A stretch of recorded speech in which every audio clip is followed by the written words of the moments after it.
Today we'll be following police detective Charlie Foster. He'll be wearing the latest in state-of-the-art technology. Makes me feel like singing. A pirate's life is a wonderful life, a rove over the sea. Of course, this is a much more appropriate move for your scene. It gives the proper air of foreboding. For what? Sorry, folks, we gotta go. Make sure you lower this. Chris, can you grab my black Les Paul?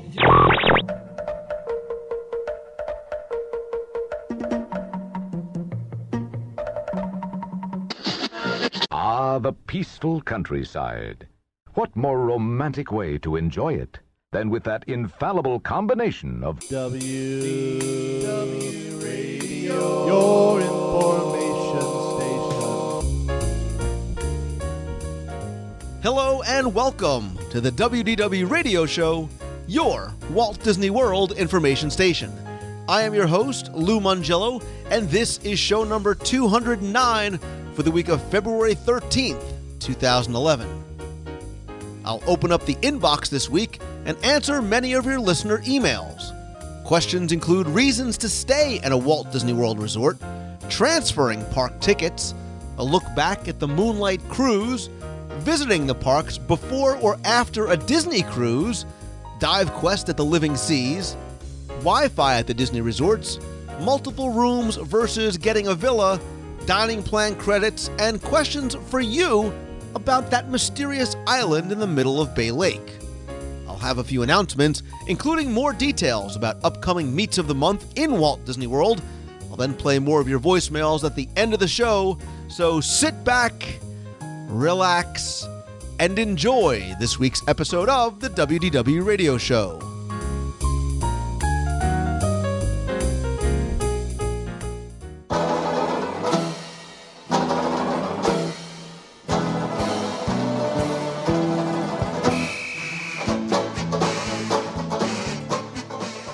One of the things that immediately drew me to podcasting back in early 2005 was the ability to share something you're passionate about in a completely new and radically different way.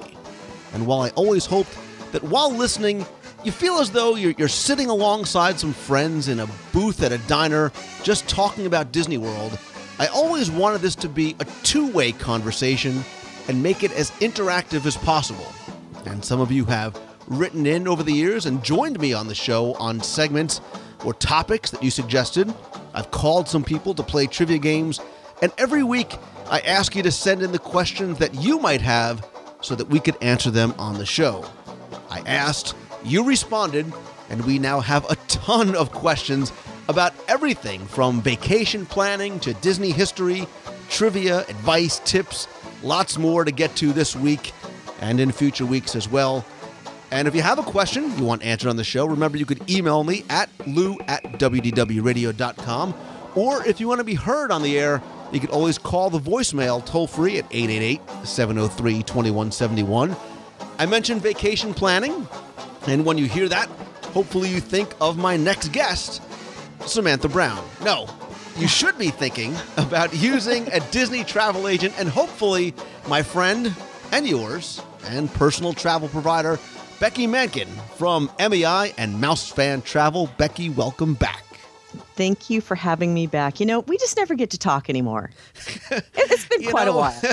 If people who've been paying attention to the Twitter world, the Facebook, universe, the show, the broadcast, everything else, they would realize that you and I are spending more time together over the past few weeks than we have with our respective spouses. And how I cannot tell you how true that actually is, even though we're 2,500 miles apart right now. It's just like you're sitting here beside me again. I know, kind of missing you. It's just been way too long. So hey, listen, in 2 weeks we'll be back on the Disney Dream, so we can share a hug and a dance at Evolution. But listen, it's been way too long since we've gotten to the emails. We have a ton in the inbox that we've got to get through. Let's just start rolling and see how many we can get through on this week's show. Go for it. First one comes from Margaret, all the way over in Belfast, Ireland. And she says, hello, Lou. I'm not going to try and do an Irish accent here. She says, my name is Margaret. I've been listening to your podcast for just about a year now, since I found out I was going to Walt Disney World. I first of all need to thank you, because without your help and advice, particularly with the restaurants, I'd still be guiding my parents through Orlando Airport. My question to you may seem easy, but I need a lot of help convincing my parents to stay in a Walt Disney World resort.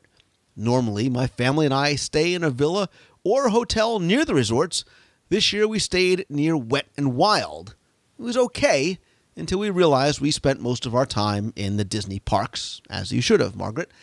I just wanted to know, what are the perks of staying at a Walt Disney World Resort hotel? Which one is generally the best for getting to the parks, as they generally spend most of their day in the parks? And is there any accessibility to any of the other parks in Orlando, such as Universal? My parents are put off because they believe that staying in a Disney resort means we can only go to Disney parks. Please help me, says Margaret. So, Becky, let's break it down. She wants to know first the perks. And boy, we could do an entire show about just some of the perks of staying on property. Yeah, we certainly could. First and foremost is that the time, because your vacation time is pretty valuable. So if you find that you're spending most of the time in the Disney parks, then it would be logical to stay near the parks so you could spend more time there, right? Absolutely. Instead of in transit going back and forth. Right, because I think people say, oh, it's okay, we're staying at a place off property. It's only 5 miles away. In real world time, by the time you get in your car or get your cab or get your shuttle bus and go back and forth, getting to the park is going to, you're going to take possibly an hour or more each way out of your day. And if you're there for just a couple of days, that's a significant amount of time. Absolutely. And there's several resorts off property that do have shuttles that go back and forth, but they might show up every 20 minutes or every hour to take you back and forth. So you really could spend a significant amount of your time in transit. I'm with Margaret. Time not spent in the parks, unless it's in a restaurant, is time wasted. So yeah, exactly. So I think that one's a pretty easy one on the time. But there's other things as well. Like if you really enjoyed the Disney experience, the resorts themselves are magical. They're themed, and you get that cast member experience. So another benefit of being on property is getting the Disney difference, right? You get the Disney difference. You've got Magical Express. And Margaret, you didn't specify why you would stay maybe at a villa or hotel. I know sometimes people from overseas, Becky, stay for an extended amount because it is quite a hike over from Ireland. It's not like a 2-hour flight from New Jersey. But for a lot of people, they talk about budget and they say, well, it's obviously has to be cheaper to stay off property. And that obviously hasn't been the case for a long time. Yeah, not necessarily. I mean, you've got other benefits too, like the Magical Express transportation that you just mentioned. Of course, that would factor in there. A lot of those other resorts that are off property also have parking fees. So if you're talking about renting a car, there would be money involved there if you're talking about the money. But I would say that one of my favorite benefits of staying on property is the extra magic hours. Being able to show your room key and enjoying the parks either before or after when they have extra magic hours at the different theme parks. I think that's one of the best benefits that they have. I think you hit it on the head before, because I think it is about the Disney experience. The convenience is great and everything else, but even that time that you're not spent in the parks, there is something about being at a Disney resort that really you lose. I think you lose a great deal of it by being at a hotel or a villa off property to a certain degree. Now, certainly there are instances where it may make a lot more sense to get a vacation home. If you're going to be there for 3 weeks and you've got 17 people, that might be the best way to go. But if it's just, your family of 4 and you want to get that full experience, you're spending your time in the Disney parks, there's very few reasons I could think of almost not to stay at a Disney resort. Yeah, a couple of those are convenience factors as well, like the room key charging, so you don't have to run around with cash. There's also the resort delivery of purchases, so that you find yourselves in the parks, you find something that you just have to have, you can have it delivered to the resort, and you can pick it up in the convenience store. There's just a lot of time savings and benefit savings. And as you said, there are some reasons, and there's some clients and some guests who will have a better experience if they do stay off property for whatever their need is. But for this particular situation where they spend more time in Disney parks than they do elsewhere, it just makes a lot of sense. And the second part of a question is about which is generally the best for getting to the parks. And that's the other big factor is some resorts, many resorts, you don't even have to get into a bus, a car, whatever it is. You can literally walk from the beach club or the boardwalk or even the Swan and Dolphin to the studios or Epcot. If you stay on the monorail loop, you can walk or take the monorail. If you're at the Contemporary or at the Polynesian, Grand Floridian, you can take a boat from Wilderness Lodge. So It's very convenient. It's all encompassing as part of that experience.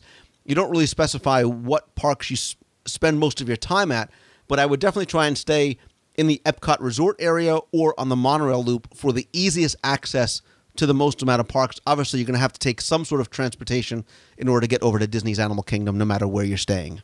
Yeah, and I completely agree with you. As well you should. So, There's nothing more I can add on that one. And listen, Margaret, as far as getting to other parks in Orlando, really, why waste your time? There is so much to see and do in Walt Disney World. Well, I got to step in on that one really quickly. So all of the Disney resorts, I'm not going to even let you talk. All of the Disney resorts will offer you basically the same options, which is you can get a cab from your resort, you can get a cab from downtown Disney, take it outside the bubble to one of those other theme parks if you want to spend some time there. But, eventually you come back home. You come back home when you stay on property. There is an easy way, though, to get over to Universal. Just saying. Okay, let's move on, Muggle. All right, the next question. Go ahead. Because it is important. Some people do want to travel outside to other theme parks. I mean, go ahead. You got a minute and a half. The Universal word has, a little bit of weight to it with, some people who really like rides that scare the bejesus out of you, like me, except for spiders, but we'll go into that later. Universal actually offers a shuttle and ticket package where you can get the tickets for the day and shuttle transportation back and forth from any Disney resort. So they offer that package. It's easy to get. It's pretty convenient, and it's very reasonable in price. Great. Moving on. Yeah. I feel dirty. Oh, that's going to be a debate for later. The next question comes from our good friend, Michaela Brookover, who says, "Hey, Lou, my mom and dad bought a 10-day, no expiration park hopper for her brother. He used only 5 days of it. On our next trip, he's not going to be joining us, so they were wondering if she can use the last 5 days on his ticket instead of buying her a new one." Ticket questions. Well, if he used it, that means that his finger scan is on that ticket, right? Right. Yeah, that prevents you from selling it or sharing it. That's kind of the reason for the biometric finger scan, I do believe. Only one person can use that ticket. I've heard that some people have taken unused tickets to guest services to try to get the value out of it, but it's technically and high road-ish his ticket. Right, and I believe the ticket says it's a non-transferable ticket. If you want to try and use a ticket, that is completely up to you. That is neither recommended nor endorsed by Lou Mongello, WDW Radio, or MEI Mouse Fan Travel, but it is supposed to be your brother's ticket, for him to use. And when he puts his finger on, they're not sort of taking an imprint or his fingerprint. It's really more of the dimensions of his finger and things like that. But it is to try and prevent other people from using that ticket. So technically, quote unquote, Michaela, it's your brother's ticket. Yeah. Moving on to Lafayette, Louisiana, and Todd Bro. And I love calling him Todd Bro, even though it's spelled Breaux. Lou, I have a question for you. Another ticket question. He found old ticket stubs from Walt Disney World when he was a kid and came across a ticket stub for something called the Moonlight Cruise. I don't remember exactly what it was since I was 5, maybe 6 years old at the time. Can you explain the cruise in more detail and what it was? Thank you. So, Todd Bro, yeah, this is going way back, and we're sort of going to give away about how old you were, because back in the early 70s, we're looking back to maybe around April of 1972, and I'll actually quote from the Walt Disney World News, which was it was a newspaper, almost kind of like a magazine, and it talked about how you can cruise on a luxury yacht or steamer. And what it was you could take an evening cruise on a steam-powered paddle wheeler from, they talked about both resort hotel marinas, which would have been at the time the Contemporary and Polynesian, Monday, Tuesday, Wednesday, and Saturday nights at 9 or 9:45. It was an hour and a half of leisurely cruising, live entertainment, cocktails, and a little bit more. Adults had to pay the whopping price, Becky, in $1972 of $3. Oh, and kids, no way. Kids under 12 could go for just $1. Wow. But yeah, they had hostesses in costumes and Dixieland bands on there. Again, adults could get adult beverages. You could also go out from Fort Wilderness as well. I think later on they added Fort Wilderness on. So imagine taking sort of a nice leisurely moonlit cruise on Bay Lake or Seven Seas Lagoon, but with entertainment on board. I mean, now you can do it. You can take a Wishes cruise. You can take out the Grand One. But this was on really an old style, sort of real steam-powered paddle wheeler. And I think I have a ticket, a leftover ticket from 72 or 73 that I'll try and see if I can scan in and put in this week's show notes as well. Wow. Who knew? I had no idea that existed. I've learned something today. I miss a lot of those types of experiences. We talked about the old Chinese junk that used to be docked over at the Polynesian. And it was a real Chinese junk that you could go out and take, again, sort of an evening cruise, and it had food and entertainment and adult beverages and whatnot. Obviously very well themed towards the Polynesian. And unfortunately, a lot of those things just don't exist anymore. Alrighty then. I honestly had no idea. That's those types of things from the early 70s. I didn't get to go until I was, well, actually, I won't say my age at the time, but it was in the mid 1990s, my first visit to Walt Disney World. So all of this are experiences that I'm kind of sad that I missed. Yeah, again, I'm going to try and, I know I did an article about the East Wind, which was a Chinese junk. I'll put that link in the show notes as well. Let's move on into something that is a little bit more current and a little more up to Becky's speed, and that's Camp Mini Mickey. The Monica and Jerry Frankson from Clovis, California said, Lou, last year our family learned that Camp Mini Mickey opens 1 hour after Animal Kingdom opening. During our trip, the park opened at 9 a.m., so we arrived at the character trails at 10 a.m., and we were able to take photos with each of the characters in no time. Our family's planning a trip, and our Animal Kingdom Day has early extra magic hours and opens at 8 a.m. Do you know if Camp Mini Mickey opens at 9 a.m. or 10 a.m. with the early extra magic hours? We want to get there right as it opens so the queues are short. Monica and Jerry, that is a great question. It's an even a better tip, especially for those people that have kids or are adults and want to go out and get character autographs done early or get them out of the way without having to spend a lot of time in line.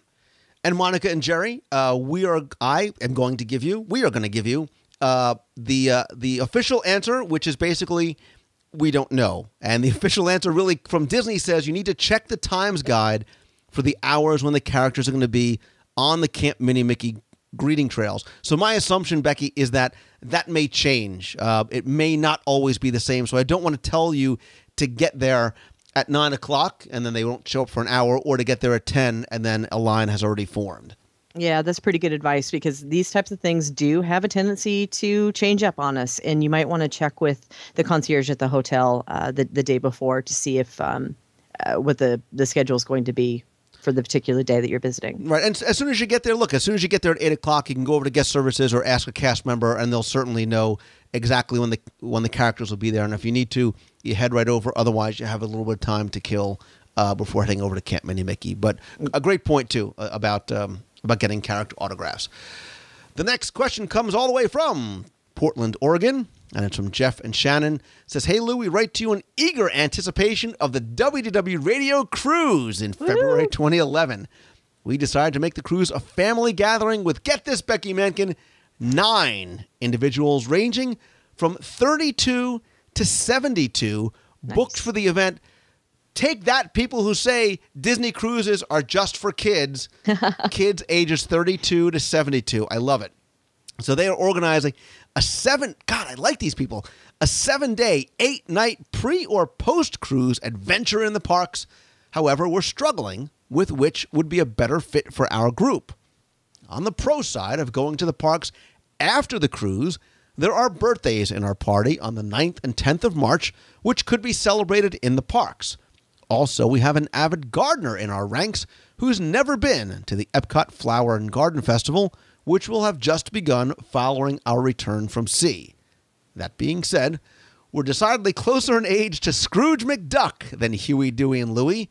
We're thinking that the rest and relaxation the cruise would afford us after going to the parks could just be what the mouse ordered. Are there any other advantages, disadvantages in going to the parks before or after a cruise which we should be considering? Do you have a personal preference? And aren't these the kind of problems you just love having? Absolutely, Jeff and Shannon. That is a great question. I cannot wait to meet you and all 9 of you on the Disney Dream. I actually, and Becky, we've talked about this before, and I want to bring up, and this is sort of going to gauge my answer specifically for you and sort of my own personal opinion. First of all, I think in your case, you are making a great argument for going to the parks afterwards, for the birthdays, Flower and Garden Festival, something special to experience afterwards. The thing that I feel is that, and I think a lot of people, it depends on how you vacation and how you cruise. So if you look on the WDW Radio cruise page, I've posted navigators from the inaugural cruise, which was really sort of the maiden voyage where there were real guests on board. And you can see there is a ton going on all day and night, every day. So if you want to have a very active cruise vacation, you can do that. If you are the kind of person that wants to get your book or your Kindle, whatever it might be, sit up on deck and just relax, you can do that as well. I actually think, Becky, that sometimes the cruise is relaxing, and because it's a new ship, because there's so much going on, because you're running around a lot, you almost sometimes could make an argument that Walt Disney World could be the break after the cruise, wandering through Flower and Garden Festival, just sort of taking it easy, enjoying some time at your resort, eating multiple times throughout the day and evening, and sort of making the Walt Disney World portion, especially since you're there for 8 nights, the wind down from the excitement of the cruise. Right. And this particular family does have great points, and you've already made them, that the Flower and Garden Festivals afterwards, or somebody who would really have interest in that. This question comes up a lot, and it did come up in chat recently, and you and I had different answers, but it was for our personal preferences. So it comes right back to that point you made, that it comes down to how you cruise, like you and Evolution, or how you do the park, Commando or not. It depends on what is going to be in terms of relaxing to you, as opposed to what the thing is going to make you go like mad to enjoy. So I personally prefer to have the cruise afterwards, because in the parks, I feel like I'm running around and I'm going from ride to ride, and I'm experiencing the park adventure. I get on a cruise, and my sense of relaxation is to relax on the deck, to visit with my friends in some of the lounges, to have relaxing, wonderful 6-hour meals. Okay, what was it, 4-hour meals at Remy? But that's the way that I cruise. So that's how I perceive it, where the parks would be first, the cruise would be second. So it really does matter how you spend your vacation at both the locations to see if it's going to make sense doing cruise first or cruise second. Yeah, I think, too, because we're talking about the Disney Dream, we don't know if they're first-time cruisers or not. True. I think that because it's the Dream, it's a new ship, there's so much to see. Look, you know how much you can do if you want. Things that are on the Navigator, things that aren't on the Navigator. Things like the Midship Detective Agency isn't on there, but it's something that could take up a lot of your time. Right. Spending your entire evening in the district isn't on there as well, but that's where you spent a lot of your time. So, but again, you have the same situation on land, because you have some people who are going to slowly walk through Epcot and kind of enjoy and relax and enjoy the parks and the atmosphere. And then you're going to have other people like me or others who I've seen their spreadsheets that go from day to day to day and hour to hour to an hour to hit every single thing you possibly can. So again, it just depends on how. However, counselor, they are talking about an 8-night stay in Walt Disney World as opposed to just a 4-day, and 4 is sort of, it's more like 3.5 on the Dream. So true. So you're limited in your amount of time on the Dream, which means you want to try and cram it as much as possible, where you have an 8-night stay in Walt Disney World that gives you more possible relaxation time. The defense rests. Unless you are camping out in Palo for 4 straight days. Not everybody rolls like Becky Mankin. So. From Palo, you just kind of go upstairs, you hang out in the sun, you come back downstairs, you eat more. I mean, again, totally depends on how you spend your vacation. I can't wait to meet Jeff and Shannon and their family and great. find out what they did too. So. Yes, exactly. And to find out how it's going to work out for them. And join them for dinner somewhere. There you go. Moving on from the Colony in Texas. That's got an eerie Orwellian sound to it, but it's Katie, and she sent her email from the official and free WDW Radio iPhone app. And Katie says, Lou, my fiance and I are going to Disney World and want to scuba dive in the living seas. We are going to be obtaining our scuba certification next month. Have you ever done this? What does it entail? How much is it? What are the requirements? Is equipment rental included in the price? And also, do they have poo-size wetsuits available to rent? Love the question. We are very much looking forward to this adventure. We visited Walt Disney World countless times, but never done this. Thanks for all you do. Love listening to the podcast each week. Again, that's Katie from Texas. Katie, that is a great question. I personally have never done this tour. This is one of Disney's many backstage and front of stage tours. It is something that I wish I would have done. I actually took scuba lessons when I was just a wee lad. Becky, me and my dad did it. Unfortunately, never did my open water dive. Aww. So I never got certified. And yes, you do have to have your scuba certification for what is called Epcot Dive Quest. This place takes place 2 times a day, beginning at 4:30 and 5:30. It is a 3-hour tour. Easy joke there. That runs at $186 per person. There are discounts for annual pass holders, DVC, military, AAA, Disney Visa, etc. It is for people who are ages 10 years of age and older. And it's a great tour. Again, I have friends who've done it father-son many times because they've loved it. It's 3 hours. You start off backstage. You get a behind-the-scenes look at the living seas, and then you do a 40-minute dive right in the living seas tank. So you're there with the fish and the turtles and Peach and sharks and like 60 some odd other species of marine life. If the younger guests, they have to have their junior scuba certification.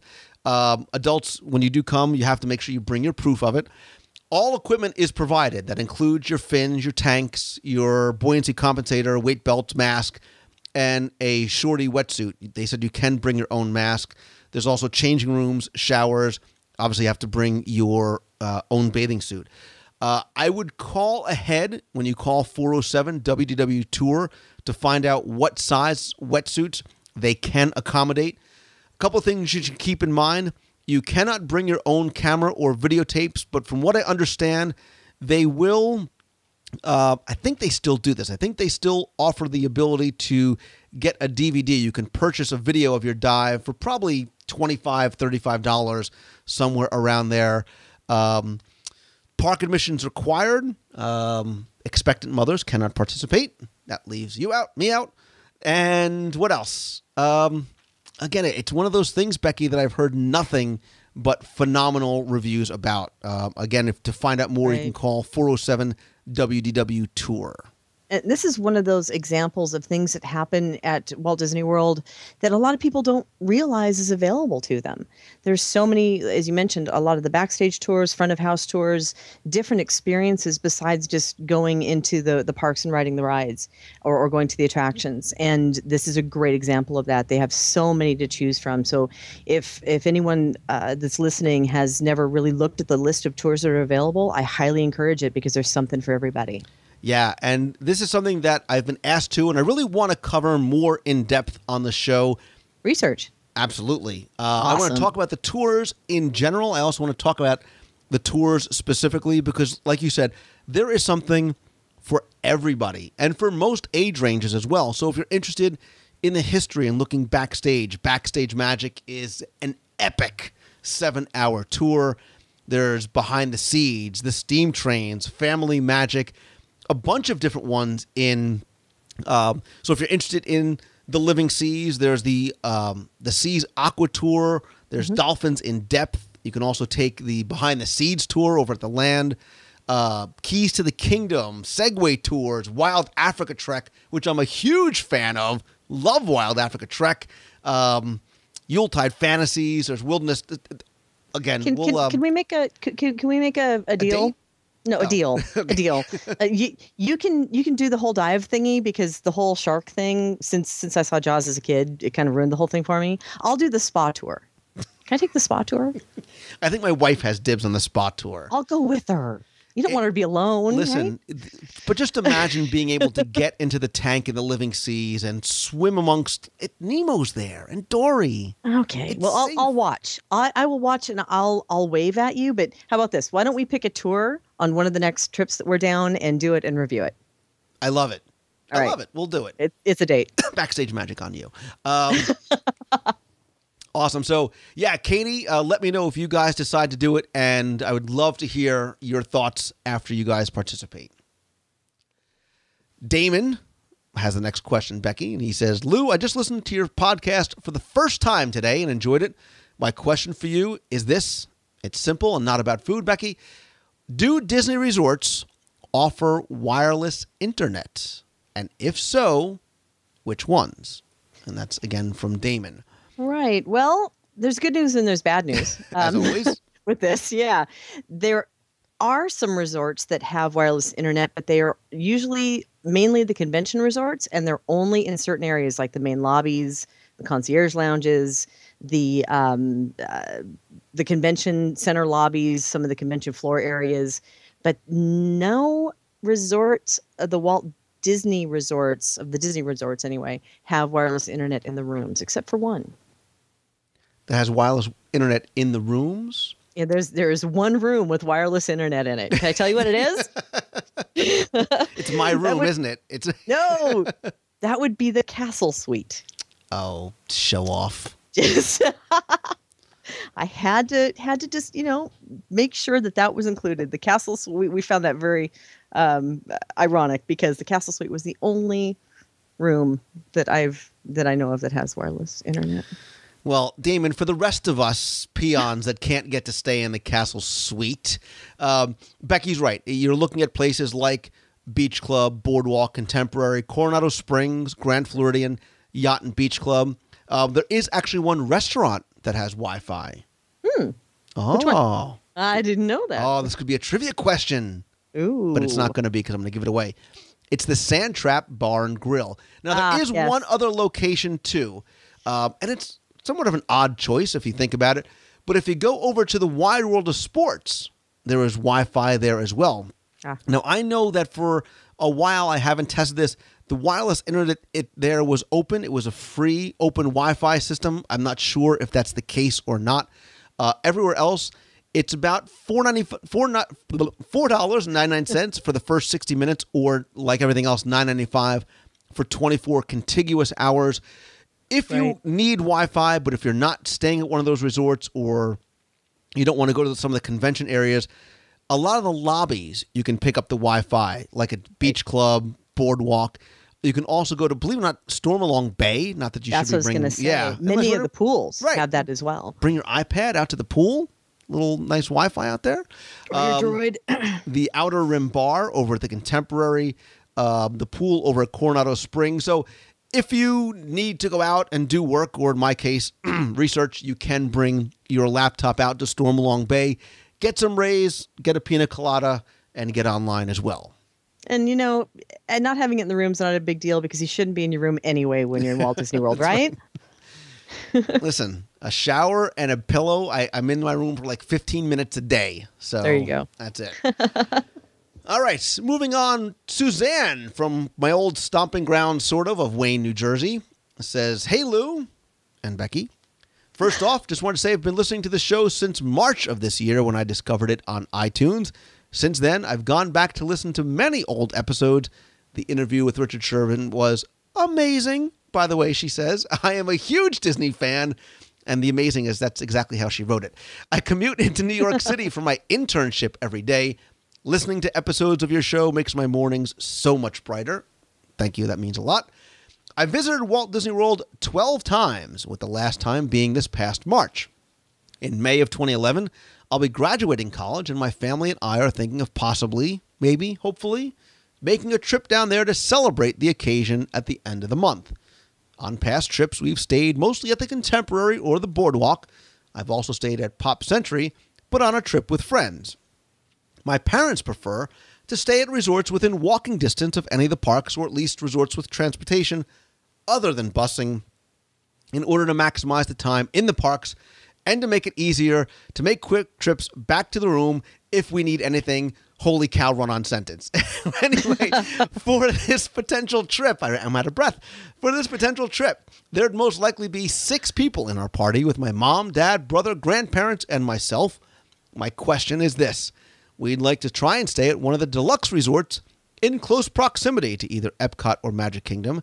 Do you know if it would be a better deal to book 2 standard rooms and try and get a villa at one of the resorts that offers them, thinking Beach Club, Boardwalk, or Bay Lake Tower?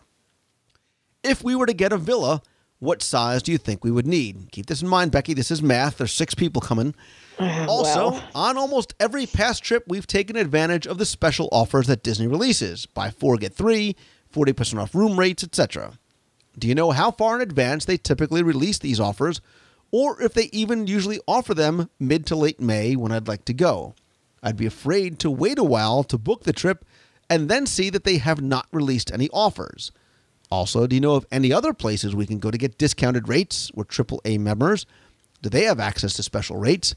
Sorry these questions are so long, but from listening to past shows, I know that you and Becky are masters at figuring out these difficult SAT questions.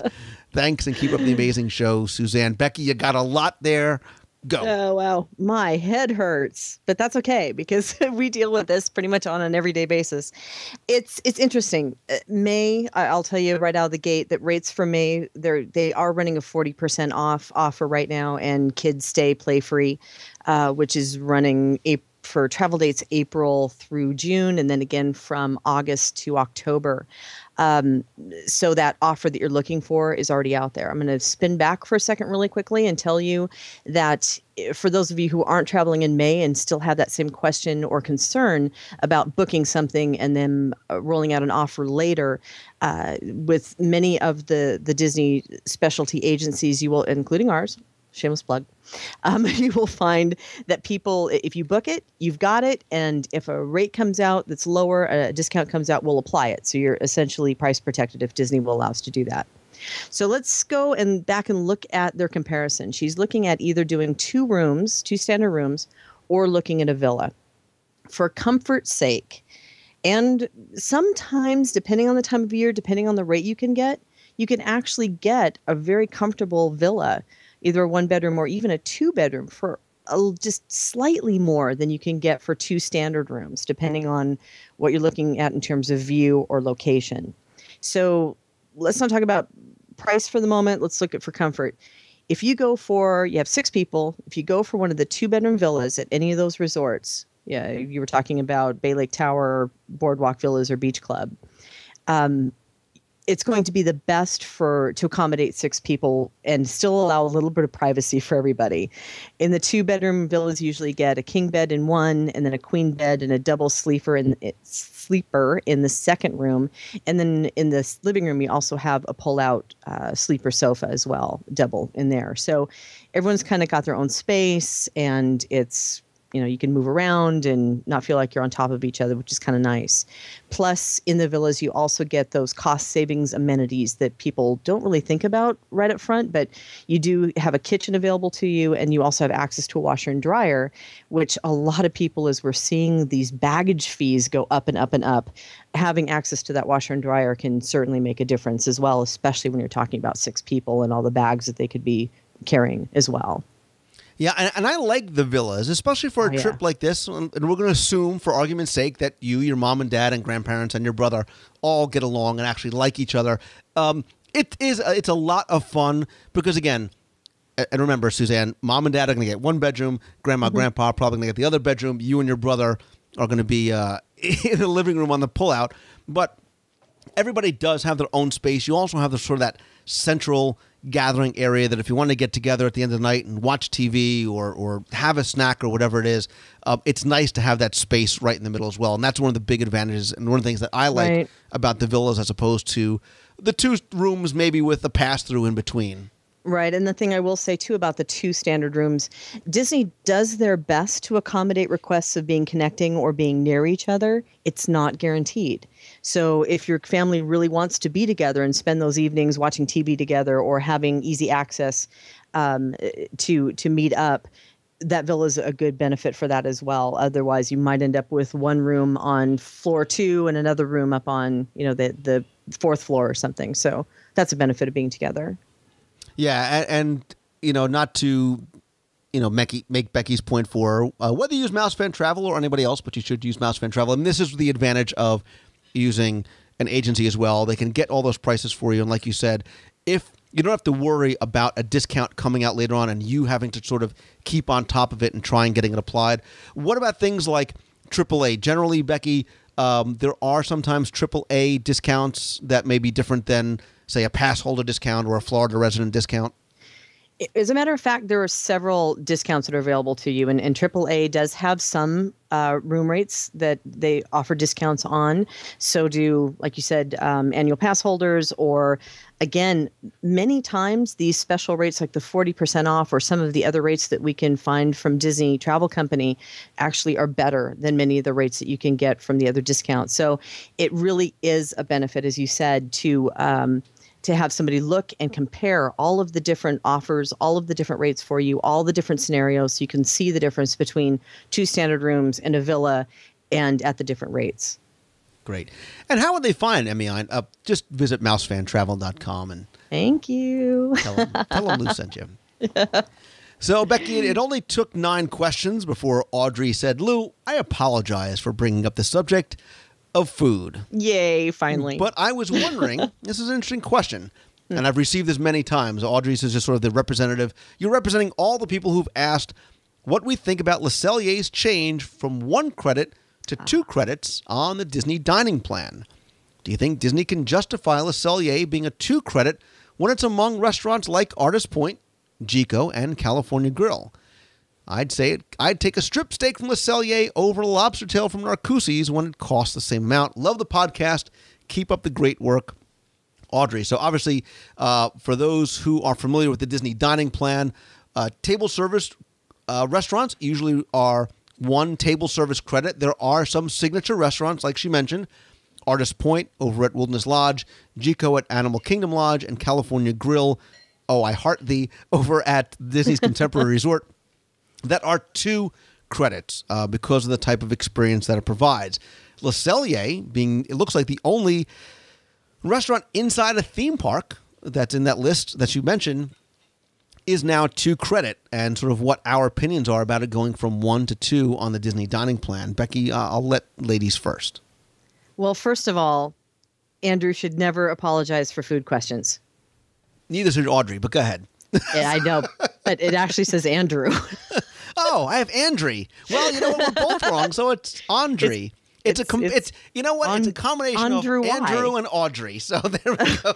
Right. So he or she should never apologize for food questions. That's the first thing I want to say. But the change, correct me if I'm wrong, but I think the change from 1 to 2 credits is happening in March, right? I believe so.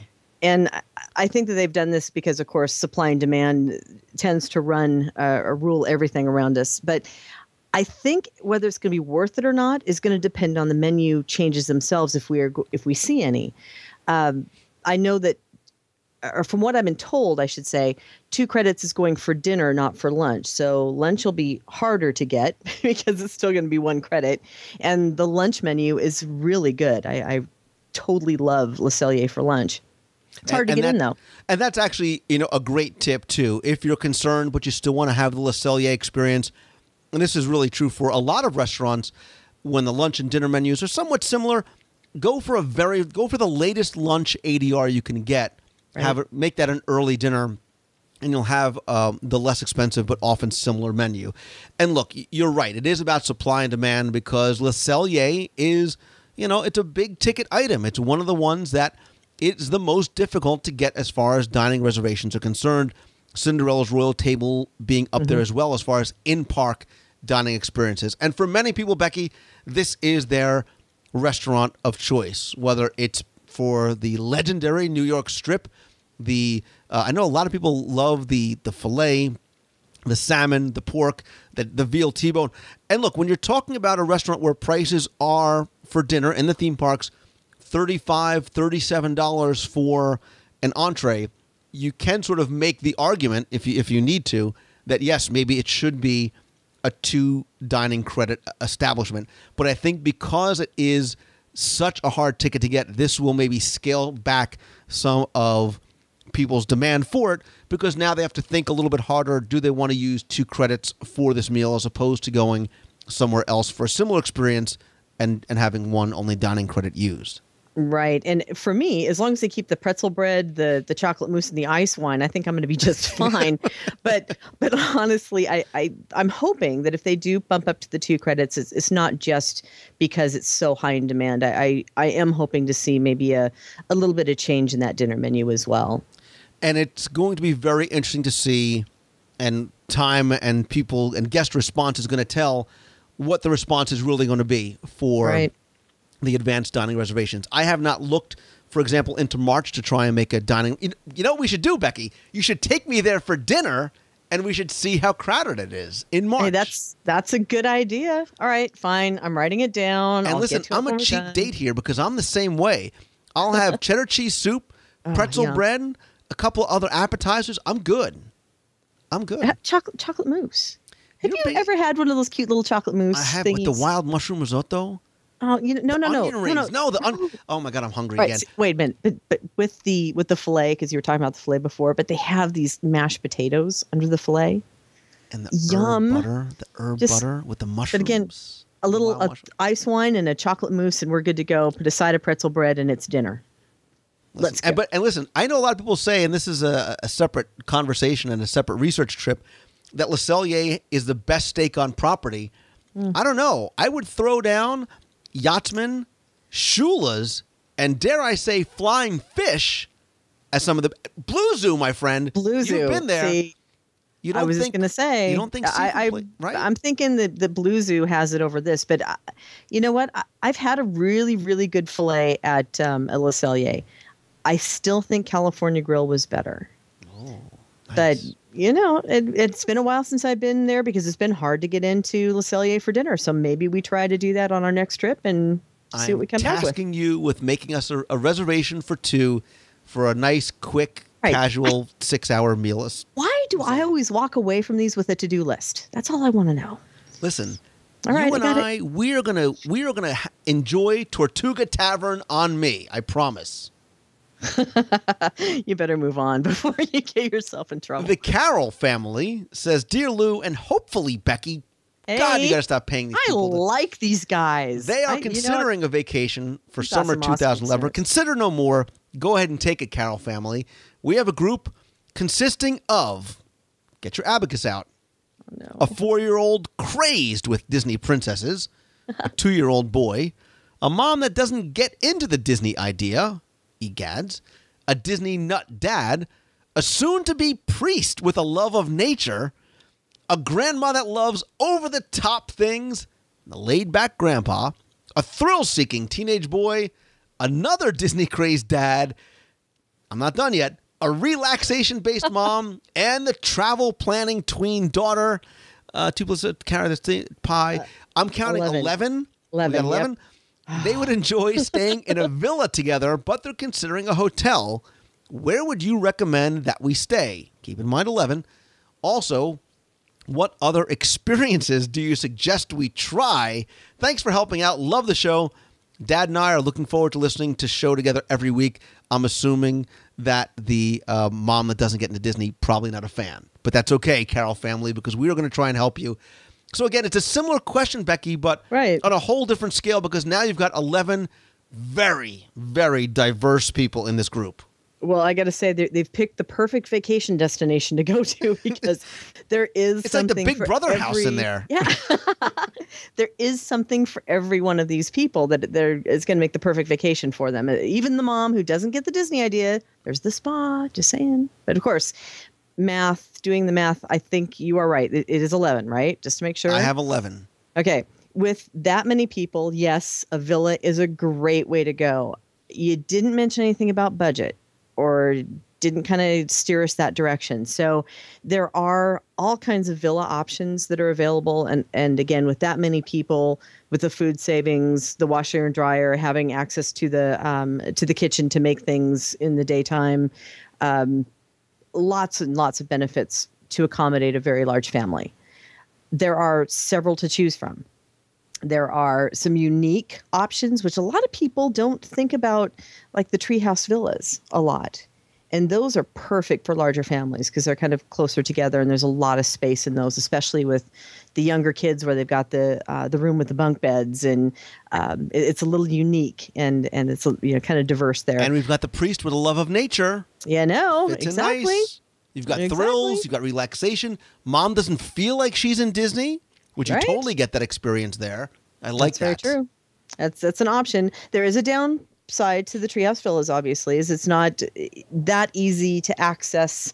Well, if you're driving, it's a good scenario because you have your car there. They do have buses that come through, obviously, because all of the Disney resorts have transportation, but it's kind of back out a ways, almost like the Animal Kingdom villas, the Lodge villas that are Kanani. There we go. I knew the word was there somewhere. That aren't exactly right on the monorail line or within walking distance of the parks, like you'll get with the Beach Club villas or the Boardwalk villas as well. So there's a lot of different theming, a lot of different locations, a lot of different options for the villas. But with that many people, I would really stick with your villa choice. I think you're going down the right path. I agree wholeheartedly, and I think I really like the idea of the treehouse villas because of the kind of experience that it affords everybody. There's a lot of room in there as well. Kids can go out and play. Mom doesn't feel like she's in Disney World. The Disney nuts are in Disney World, and it definitely has a sort of Disney feel to it. And so Mom could relax. There's something there for everybody. As far as experiences that for them to try, and this is not being said in a joking way, but I do believe that families and communities and friends, we come together around the table, and that is where some of our greatest memories are shared. And Mom might not want to go and ride Space Mountain with Grandma and the thrill-seeking teen boy. Somebody else might not want to wander through World Showcase or go to Disney's Animal Kingdom. But we all need to eat, and finding a place I think that would appeal to everybody and offer sort of a unique experience. And I'm trying to think of places that might just be fun, might kind of bring Mom out of her shell a little bit. One of the first things that came to mind, Becky, was Whispering Canyon. I don't know why. I think sort of that sort of old style country gathering around a table, screaming for ketchup and pony rides is something fun. It's a little loud in there, but I have a feeling that this family is probably one that enjoys a lot of fun. But I was centered immediately, surprise, around food. Some dining options for them. Because that's the only thing that's going to appeal, I think, to everybody. Yeah, you're very correct there. And there's all kinds of different diverse options that will fit everybody in this group. One thing that I like, though, when I see these families that travel together, when there's so many of them, like you said, there might be some people who are focused on the thrill rides and others who are focused on maybe playing golf that day and someone else who wants to see characters, you can split up during the day, and like-minded people within the group can go have fun and then come back together over the dinner table and talk about their experiences. So there's just a lot of opportunity for this family to experience some different things and then come back together and talk about it, and maybe twist the arm of that mom that doesn't exactly get Disney and convert her. And, if mom is thinking that Disney is all Cinderella and Mickey Mouse and Toontown and attractions, there's a way to let her see that there is much more to the experience beyond that. There's a lot more for adults to do. So beyond something like a Whispering Canyon, I thought about, what about having a nice meal in the boardwalk area somewhere? You go over to anywhere from Yachtsman Steakhouse to someplace else, maybe at the Yacht or Beach Club, or one of the restaurants over at the Swan or Dolphin. Again, places like Il Molino. I keep going back to Blue Zoo because now I'm starving. You can also then from there, you can wander the boardwalk. I think if they want to do something to sort of plus their experience a little bit, what about renting like a pontoon boat from the Yacht and Beach Club Marina and doing an illuminations cruise? Nice. It's something for everybody. You can experience the fireworks without sort of the crowds and the hassle and the theme park experience of going into Epcot. And again, it's something that I think will be one of those memorable experiences that they can all take away.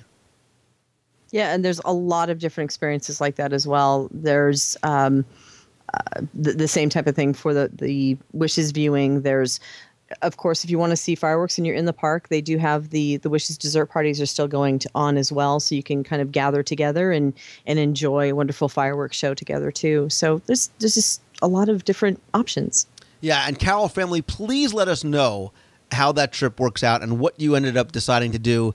And I want to know about maybe the people who weren't big Disney fans, how they felt after that trip.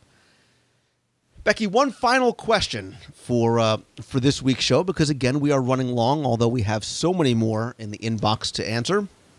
This comes from Ed. He said, Lou, on my last trip to Disney World, I took the boat to Fort Wilderness, which I love doing. On my way over, I saw what appeared to be an entire deserted resort and island complex just before Fort Wilderness. Do you know anything about this? Thanks, Ed. So, Ed, you are passing and obviously noticing a place that has a long and storied history and importance, actually, in the formation of Disney World. And Becky's going to explain it all to you. I kid you. Wow. I was going to say, excuse me, I'm going to go grab something to drink. I'll be right back. I'm sitting here waiting to be schooled. Go. There, and I actually have done an entire show on this. Go back to show number 94. That was from November 23rd of 2008. You are talking about Treasure Island, a.k.a. Discovery Island, a.k.a. Riles Island, a.k.a. Blackbeard's Island, and the list goes on and on and on. Real quick, and I'm going to link in the show notes this week over at WDWradio.com. Click on this week's show. I'll put a link to an article that I wrote about this island. It was in its last phase known as Discovery Island. In the past, it had been Blackbeard's Island and Treasure Island. It really was, according to legend or story, that as Walt was flying over the land that he was interested in purchasing here in the desolate swamps of Central Florida, he found this 11.5-acre island in the middle of Bay Lake, and he said, yeah, this is it. This is where we're going to build Walt Disney World. It was going back into the early 1900s, known as Raz Island, and eventually Disney purchased the property. It was going to be themed to a pirate island, going to be called Blackbeard's Island. Eventually, they threw that away. They called it Treasure Island, although the Blackbeard Island name kind of made it somewhere else into Seven Seas Lagoon. And it was a place that guests could go over to and have pirate-themed adventures and sort of take elements from the Disney film. And there was Ben Gunn's Fort and the Benbow Inn, things like that. Later, late mid-'70s, they added a lot of tropical birds to the island. It reopened as Treasure Island in April of '74. You actually had to buy this separate adventure ticket to do this little Walt Disney World cruise. We talked about the Moonlight Cruise before. This was the Walt Disney World cruise. And it really, Becky, was meant to be a half-day sort of outside the park experience. It didn't sort of pan out that way. I think either because of lack of knowledge or where it was, or people just didn't want to leave the excitement of what was going on over in the Magic Kingdom. Later in 1978, they got rid of the pirate theme. They later called it Discovery Island and really focused on the botanical settings and the wildlife. And Becky, there were everything there. And they were all probably scare you, but flamingos and pelicans and eagles and alligators and no dinosaurs. peacocks. No dinosaurs. Okay, good. Then we're good. All right. That's fine. But there was this giant aviary and a flamingo pool, and there was a snack bar there, and there was the Jose Carioca Flyers bird show there. A lot of stuff going on. There even was sort of a scavenger hunt that you could have taken on there as well. Disney, as they always have done, very conservation and environmentally aware. That was actually accredited as a zoological park in 1981. Eventually, there were some issues as far as some handling of wild birds, some accidental destruction of nests and things like that. And once Animal Kingdom opened in 1998, it sort of sounded the death knell to Discovery Island. Between that opening up and that sort of being the place to go and see animals and lots of different types of foliage and birds and things like that, 25 years after it opened, Discovery Island closes in 1999. For years after, Becky, there were lots of rumors as what was going to happen to this abandoned island. Those rumors reared their heads every year.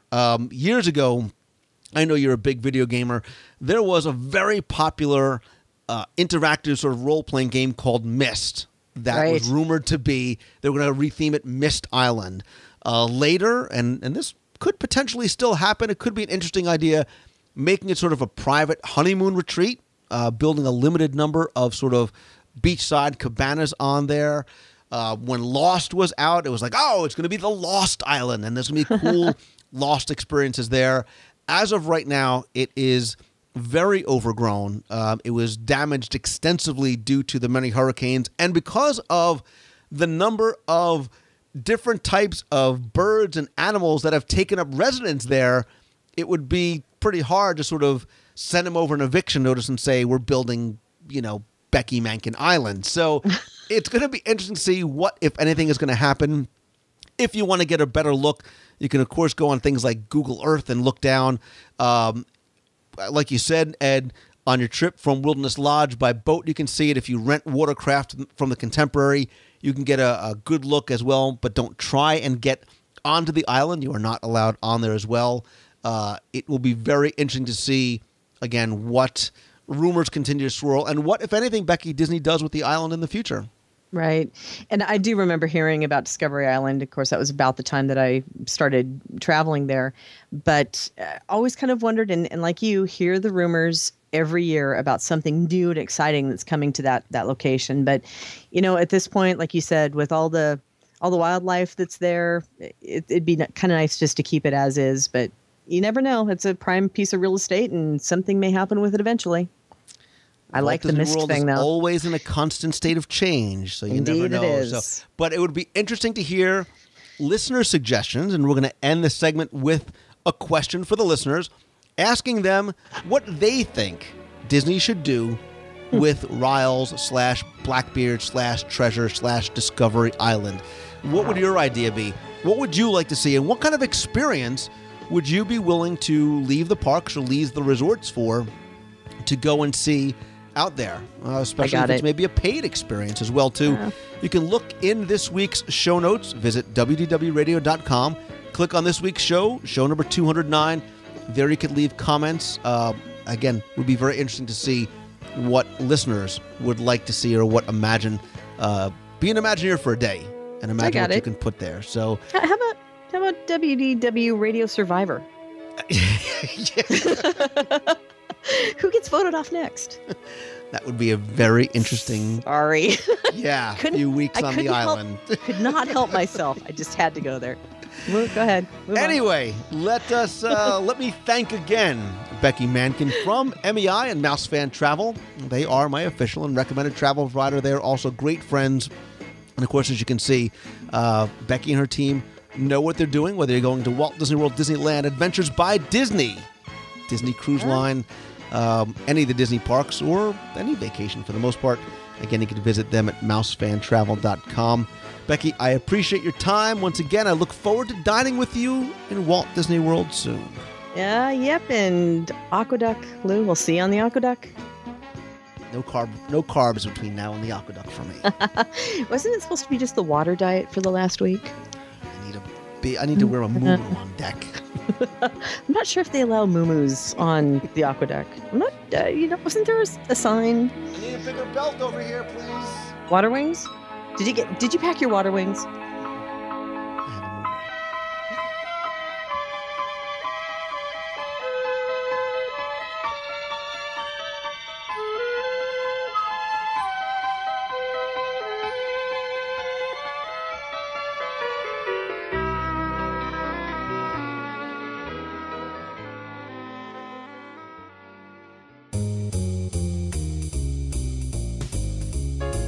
That's going to do it for this week's show. Thanks so much for taking the time and tuning in this and every week. Thanks also to Becky Mankin from MEI and MouseFan Travel, and to everybody who submitted a question via email. If you submitted a question, I promise I will either answer it to you directly or answer it on the show. If you have a question you want answered on the show, remember, you can email me anytime at lou@wdwradio.com. If you want to be heard on the air, you can also leave a voicemail toll-free, 888-703-2171. If you are coming on the WDW Radio Cruise in just 2 weeks, I posted big updates over at wdwradiocruise.com. Click on the link there for the updates page. I've posted a new itinerary, more details, some other frequently asked questions, scans of all the navigators from the maiden voyage to give you an idea of just some of the other events that are going on that Disney has planned, links to some forum discussions, and lots more. Hope you started working on your flag, started thinking about your door decorating contest entries, and don't forget to order your cruise shirts coming down to the wire over at cafepress.com/WDW Radio Cruise. Don't forget also to come by and visit the site over at WDWradio.com. There, in addition to all the past episodes of the podcast, you'll find the latest videos, including a bunch of videos I just posted from the Disney Dream. You'll find blog posts, forums where you can talk with other fans in a fun, friendly, safe environment. Sign up for the newsletter, get at blog posts, photo galleries. Find out all the ways you can connect with me and the show through Twitter, Facebook, and LinkedIn, and also shop at the WDW Radio store. There you can get signed copies of my Walt Disney World trivia books. You can also get the audio guides to Walt Disney World on download or on CD. If you buy all 5 on CD, I have a special offer going on right now, just $34.95 for the 5-disc set. In addition to the show and the videos, don't forget to join me every Wednesday night at 7:30 p.m. Eastern for the WDW Newscast. That's a live, interactive news show covering Walt Disney World where you can be part of the video broadcast and the discussion and talk about the news real time in the chat room. I'll be broadcasting video. You guys can come in, ask and answer questions about the news that's being discussed that week. If you can't make it to the show live, don't forget that you can come by, subscribe, watch, and comment over on the YouTube channel. That's youtube.com/WDW Radio. And I'll also post the audio-only portion of that feed in the iTunes feed as well. Be sure you can come by, subscribe to the podcast over in iTunes. Don't forget to, if you're going to be in Walt Disney World over the next few weeks, hopefully you can join us for one of our meets of the month. It's a casual gathering of WDW Radio friends and listeners in Walt Disney World. February's meet is going to be Saturday, February 26th at 9:30 a.m. It's the day before we depart on the Disney Dream. That's going to be over on the Boardwalk Bakery. Thought we would do it about 9:30, have a little breakfast on the boardwalk. Don't forget, no theme park admission is required, so if you don't have a ticket to the parks, you can come by. Anyone and everyone is certainly welcome to attend. No need to RSVP, but if you want, please come by. You can RSVP over on the Facebook event page. I'll put a link to that in the show notes this week, and also over at DisneyMeets.com, where you can find out about all the other upcoming events, including Meets of the Month, Destination D, the D23 Expo, lots of things we're working on for later on this year. March's Meet of the Month is going to be right after we return from the Dream Cruise. That's going to be Saturday, March 5th. That's going to take place from 1:30 to 3:30 p.m. at Disney's Animal Kingdom. We are going to meet over at the Yak and Yeti at the outdoor, the quick service seating area around the back of the building near the entrance to Cali River Rapids. We'll get together. You can come join us, have some lunch if you like, and then we'll head on over and ride Expedition Everest and wish the Yeti and Expedition Everest a very happy 5th birthday as it's celebrating its 5 years later on that day.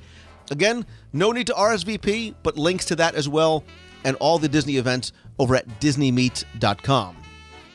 Quick thanks also to my partners and sponsor. You heard me thank Becky from MEI and Mousefan Travel before. Don't forget, too, to also check out the Walt Disney World Swan and Dolphin, located right in the heart of Walt Disney World. You've heard me rave about not just Blue Zoo and Il Molino, but I love the Heavenly Beds, which I think are the most comfortable beds in Walt Disney World. Lots more advantages as well. Check them out over at swananddolphin.com. As always, my friends, if you like the show, and I hope that you do, all I ask is that you please help spread the word. Let others know about it. Tweet out that you're listening to the show. Share the link on Facebook. Please come by, review the show over in iTunes, as well as the free WDW Radio iPhone app. As always, there's lots more that I'm working on, but I have to say thank you to all of you, your support and your emails and the friendship, and I'm so looking forward to meeting many of you at the Meets of the Month and on the Disney Dream. You guys inspire me to keep doing what I'm doing each and every day and continue to make me be excited about sharing my passion with you. I hope that in return, you take the first step towards following your dreams and pursuing your passion. And when you do, always keep moving forward. So until next time, I hope that you have a great week, everybody. Thanks again for listening. See ya. Hi, Lou. It's Darlene from Buffalo, New York. Also, Zushi Woo on the boards and a Deck 7 Cool Kids number.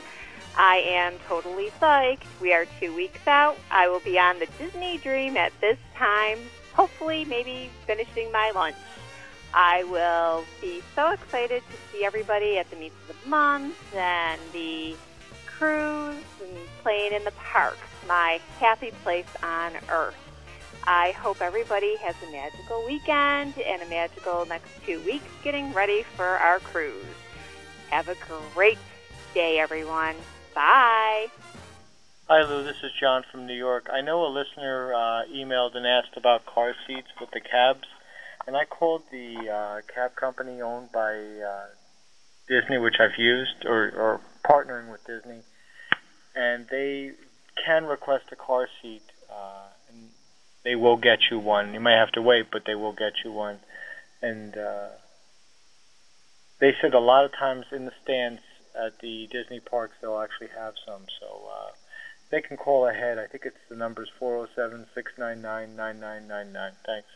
Hi, Lou. It's WDW Donna from Ontario, Canada, and I just listened to your most recent podcast about you and Jim talking about the Wilderness Lodge. Absolutely wonderful. I love how I can just picture being in the lodge and hearing exactly what you are talking about. And please tell Jim I asked for and received his book for Christmas. Absolutely loved it. Just posted a review on Amazon for it under the customer reviews. And please keep up the good work. And one suggestion, I absolutely love Yacht and Beach Club. I'm wondering if maybe one day you could do you and Jim sitting in the lobby of the Yacht and Beach Club and telling what is going on in that place there. Anyway, thank you so much, Lou. Bye. Hey, Lou. This is David from Memphis, Tennessee. I just had to call and tell you how much I enjoyed Show 208 and your interview with Jim Crocus about the Wilderness Lodge. My family loves the Wilderness Lodge. In fact, we'll be going back in March, and it'll be our 5th time staying there. We just can't imagine staying anywhere else now. I got to tell you, the first time I walked in that lobby, my jaw absolutely hit the floor. I mean, I just couldn't believe it. And there's just something so magical about coming back to the lodge at the end of a long day after being at the parks. And they have the flickering lamps and the fireplace going, and it really is a great experience. And anyway, I really enjoyed the content of your show, and I just wanted to call and let you know. Keep up the good work. Thanks.